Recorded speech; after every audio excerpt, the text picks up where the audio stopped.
मसला हल हो जाता। मैं झुक जाता तो मसला हल हो जाता, मेरे इस किरदार का कत्ल हो जाता, मेरे इस किरदार का कत्ल। और पहले दिन मैंने कहा था कि अगर एक भी प्रकरण सत्य पाया गया तो मैं स्वतः फांसी पर लटक जाऊंगा। तब उसे मेरा अहंकार बताया गया था। वो अहंकार नहीं था, क्योंकि मैं सामने वाले को नहीं जानता, आप सामने वाले को नहीं जानते, लेकिन अपने आप को जानने में केवल 2-3 मिनट लगता है, 4 मिनट भी नहीं लगता है, और मैं अपने आप को जान रहा हूं। इसलिए मैंने कहा था। और भाइयों, मैंने बहुत सोचा कि ये लांछन मेरे ऊपर क्यों लगा। लांछन केवल गुड टच और बैड टच का है। मैंने किसी की साड़ी खींचने का काम नहीं किया, लेकिन उसी को इतना बड़ा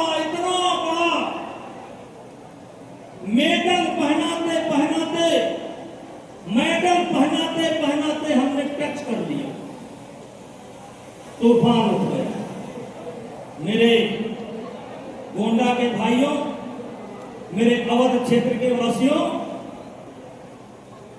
दुनिया में आज तक डॉक्टर साहब यौन उत्पीड़न के मामले में इतना बड़ा आंदोलन कभी नहीं हुआ। डोनाल्ड ट्रंप के खिलाफ भी नहीं हुआ, किसी रेपिस्ट के खिलाफ भी नहीं हुआ। मेरे खिलाफ तो केवल यह था कि हमने मेडल पहनाया और पहनाते टच कर दिया। मैंने सोचा ये आरोप मेरे ऊपर क्यों लगा।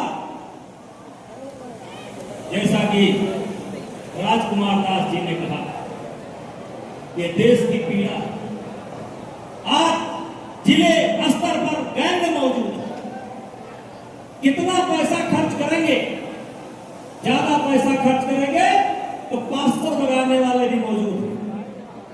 कम पैसा खर्च करेंगे तो उसी अनुसार केस लगाने वाले मौजूद हैं। तमाम बच्चे आत्महत्या कर लिए, तमाम संत आत्महत्या कर लिए, तमाम अधिकारी फांसी पर लटक गए, तमाम राजनेताओं की राजनीति खत्म हो गई, तमाम बच्चे जहर खा लिए। मुझे उन बच्चों का या उन लोगों का जिनके ऊपर ये नाजायज केस लगाया जाता है, उनके लिए मुझे संबल का काम करना है। इसलिए शायद ये केस लगा। और मैं विचार करता हूं, और मैं विचार करता हूं। अभी कोई कह रहा था विवाद से मेरा नाता है, विवाद से मेरा नाता। हमारा सत्य है, विवाद से मेरा नाता है। और इसीलिए कभी कभी मैं कहता हूं, किसी सोते को गफलत से जगा देना बगावत है। किसी सोते को गफलत से जगा देना बगावत है। किसी कमजोर के हक को दिला देना बगावत है। अगर सच्चाइयों का गीत गाना ही बगावत है तो हम भी एक बागी है, मेरा मजा कर। और क्योंकि संतों की कृपा मेरे ऊपर रहती है। कल किसी मीडिया वाले ने प्रश्न किया कि आप वृंदावन थे, अब अयोध्या जा रहे हैं, ये संतों से आपका क्या चक्कर है। हमने कहा ये जीवन अगर किसी का दिया हुआ है तो अयोध्या के संतों का दिया हुआ। सन 1980 के दशक में मुझे एक बार चोट लगी थी। मेरे ग्रुप का खून नहीं मिल रहा था। उस समय धर्मदास जी, ज्ञानदास जी, श्रीपद दास जी, बाबा हरशंकर दास जी उस समय फुल जवानी में थे और मेरे ग्रुप का खून नहीं मिल रहा था। रात में 2 बजे चाकू लगा था। तब तत्कालीन पहलवान ज्ञानदास जो संत समाज के भी अगुआ रहने का काम जिन्होंने किया है, आज भी मौजूद है, तब उन्होंने जाकर के मुझको खून देने का काम किया था। इस आधार पर कहता हूं कि जीवन अयोध्या का। और ये संत केवल संत नहीं है, ये संत विश्वामित्र भी है और इन्हीं संतों में कोई परशुराम भी बैठा है। जब जब अत्याचार होगा, अनाचार होगा, तो कोई न कोई संत आगे निकल करके आता है। और ऐसे ये संत, और सन 1991 में मैं चुनाव लड़ रहा था, एक बहुत बड़े आदमी के खिलाफ चुनाव लड़ता था। लोग यहां तक कहते थे कि ये पागल हो गया है। 2 विधानसभा ऐसी थी, मुझे है ना और मनिका, जहां एजेंट नहीं मिलते थे। महाराज जी जानते हैं उस समय एक भी मंदिर अयोध्या का ऐसा नहीं है जहां से कोई न कोई नौजवान संत एजेंट बनने के लिए मनिकापुर विधानसभा और मुरैना विधानसभा गया ना हो। और सुबह जब हम निकले तो ऐसा दृश्य लग रहा था कि जैसे कभी लंका में बानर भालुओं ने पूरी लंका को घेर रखा है, वैसे हमारे संतों ने घेर रखा है। ये कोई बड़बोलापन नहीं, ये सच्चाई है। एक भी संत बाकी नहीं है। तो राजनीति में भी सबसे पहले अगर किसी ने मजबूती से साथ दिया तो जनता के साथ साथ अयोध्या के संतों ने दिया, इसलिए ये जीवन संतों को समर्पित है। मित्रों, एक प्रसंग आता है, राम जी को राजा बनाया जाना था और कैकेयी और मंथरा के ऊपर भगवान की कृपा हो गई। वो भगवान की कृपा थी क्योंकि कैकेयी लांछन लेकर के मंथरा जीवन भर का लांछन इसलिए ले लिया कि वो राम को केवल अयोध्या का राजकुमार के रूप में नहीं देखना चाहती थी, वो मर्यादा पुरुषोत्तम राम के रूप में देखना चाहती थी। इसलिए उन्होंने लांछन ले लिया और मंथरा ने सलाहकार का काम किया। और एक प्रसंग और आता है, एकलव्य का अंगूठा द्रोणाचार्य ने ले लिया। द्रोणाचार्य की निंदा भी होती है कि एकलव्य का अंगूठा ले लिया। भाइयों, एकलव्य का अंगूठा द्रोणाचार्य ने नहीं लिया क्योंकि एकलव्य का महाभारत में कोई रोल नहीं था। एकलव्य का अंगूठा मांग करके द्रोणाचार्य ने अपने ऊपर लांछन लेकर के एकलव्य को अमर कर दिया। वैसे इन देवी जी लोगों ने जैसे कैकेयी ने किया, अमर कर दिया, मर्यादा पुरुषोत्तम बना दिया। जैसे द्रोणाचार्य ने एकलव्य को महान योद्धा बना दिया, वैसे इन देवी जी लोगों ने मेरे ऊपर लांछन लगा करके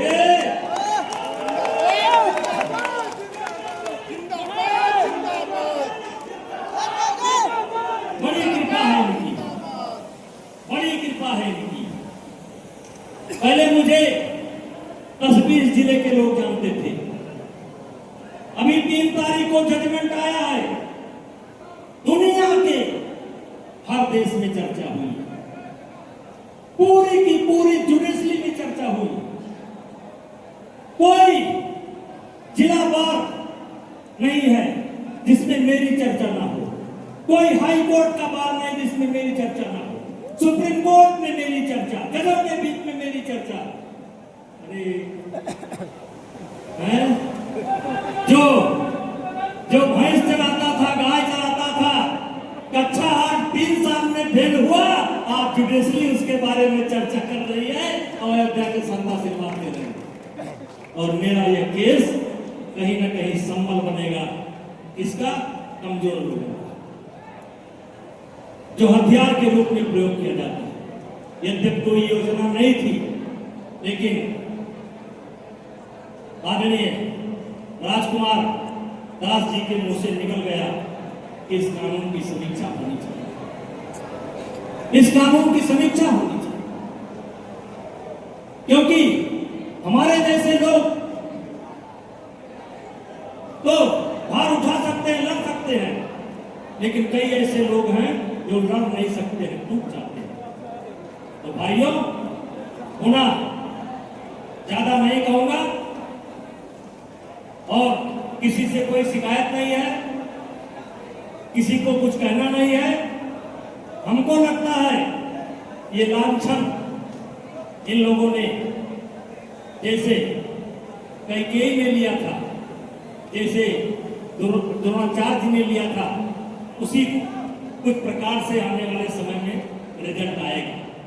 और सबसे बड़ी बात, जैसे आज बुंदेलखंड के लोग भी आए, बुंदेलखंड में आला गाया जाता है तो कहा जाता है धन्य महोबा के पानी है जहां के बकरी बागी है। तो वैसे आज धन्य अयोध्या के पानी है, धन्य अवध क्षेत्र के पानी है जहां के बकरी बागी है। मैंने कभी अपने आप को अपराधी नहीं माना, कभी अपने आप को अपराधी नहीं माना। 127 तारीख पड़ी, 4 जजों के सामने सुनवाई हुई। 127 तारीख पर मैंने एक एप्लीकेशन नहीं दिया कि मैं उपस्थित नहीं हूं। सामने वाले 6-6 महीना एक लोगों ने मौका लिया। हमने कहा लो भाई, मौका लो, मौका ले लो। आज कुछ लोग कहे कि वो हाई कोर्ट जाने वाले हैं। हमने कहा ये उनका अधिकार है, क्योंकि जब तक हाई कोर्ट में मुकदमा चलेगा तब तक फिर मैं चर्चा में रहूंगा। और राजनीति का काम ही है चर्चा, पर्चा, खर्चा, चर्चा, पर्चा, खर्चा, ये 3 राजनीति के लक्षण है। आप हाई कोर्ट जाइए, स्वागत है आपका, आप हमारा ही काम कर रहे हैं, क्योंकि आप नहीं चाहते हैं कि मेरी चर्चा समाप्त हो। जब तक कोई बड़ा काम मेरे हाथ से न हो जाए तब तक मेरी चर्चा समाप्त होने वाली नहीं। और इन्हीं शब्दों के साथ पुनः मैं सबका महाराज जी लोगों का, सबका, विधायक जी लोगों का, मंत्री जी का, सबका हाथ जोड़ करके स्वागत करता हूं, अभिनंदन करता हूं। इतना बड़ा षड्यंत्र भी नहीं हुआ और इतना बड़ा समर्थन भी नहीं किसी को मिला। शायद मैं इस देश का पहला आदमी कि इस केस में षड्यंत्र भी बहुत बड़ा हुआ।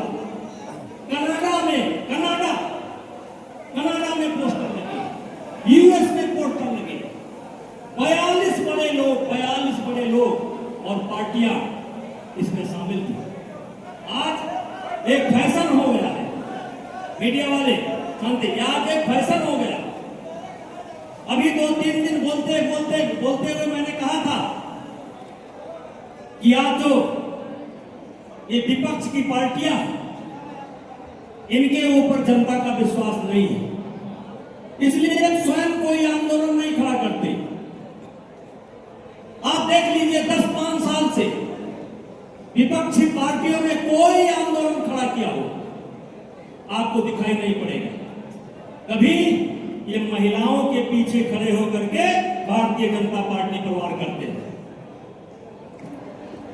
कभी किसानों के पीछे खड़े होकर के भारतीय जनता पार्टी पर वार करते हैं।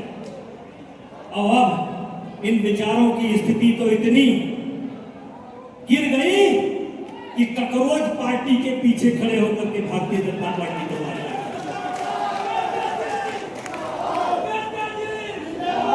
इनकी कोई स्थिति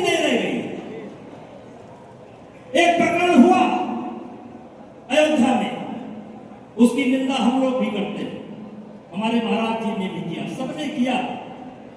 लेकिन आप निंदा नहीं कर रहे हैं, चंदा चोरी के नाम पर पीछे से तीर चलाने का काम कर रहे हैं, क्योंकि आप स्वयं कोई आंदोलन नहीं कर सकते।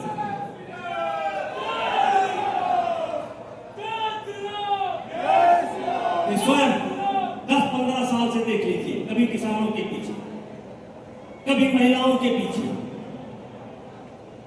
कभी बच्चों के पीछे।